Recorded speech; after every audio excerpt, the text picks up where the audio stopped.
और बीजेपी की जो दूसरी लिस्ट रही श्वेता, उसमें सबसे सरप्राइजिंग एलिमेंट ये देखने को मिला कि बिहार और यूपी से कोई भी नाम उसमें शामिल नहीं है। अब बीजेपी ने ऐसा क्यों किया है, इसके सियासी फायदे नुकसान क्या है, जानने के लिए एक्सक्लूसिव रिपोर्ट दिखाते, देखिए।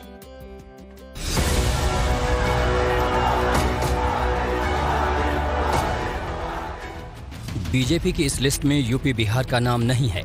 लोकसभा की 80 सीटों वाला यूपी और 40 सीटों वाला राज्य बिहार। ऐसा माना जाता है कि इन राज्यों में जिसकी जीत होगी, दिल्ली के तख्त पर वही काबिज होता है। लिहाजा पार्टी यहां फूंक फूंक कर कदम रखती है। इन प्रदेशों में अब तक किसी भी पार्टी ने अपने पत्ते पूरी तरह से नहीं खोले हैं। बीजेपी ने यहां 80 में से 50 उम्मीदवारों के नामों का ऐलान किया है, तो वहीं 30 सीटों पर ऐलान होना बाकी है। कांग्रेस समाजवादी पार्टी में गठबंधन के बाद कांग्रेस को मिली 17 सीटों में से किसी पर भी कांग्रेस ने किसी भी कैंडिडेट की घोषणा नहीं की है। इधर समाजवादी पार्टी ने बची हुई 63 सीटों में से 31 पर चेहरे साफ कर दिए हैं।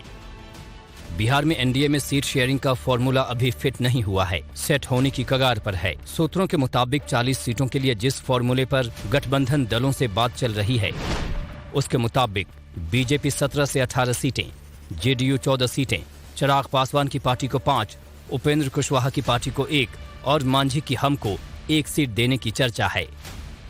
लोकसभा चुनाव को लेकर आज जब सीटों का बंटवारा हो चुका है, गठबंधन का स्वरूप पूरी तरीके से तैयार हो चुका है, आने वाले दिनों में लोक जनशक्ति पार्टी रामविलास सिर्फ और सिर्फ एक ही लक्ष्य के साथ इस रण में उतरेगी कि बिहार की 40 सीटें हमारा एनडीए गठबंधन जीतेगा और देश में 400 सीटें जीतने का जो लक्ष्य है, ईमानदारी से मैं बोलूं, मुझे कई बार ये लक्ष्य छोटा भी लगता है और ये ओवर कॉन्फिडेंस नहीं है। बीजेपी बिहार और यूपी में अभी वेट एंड वॉच की स्थिति में है।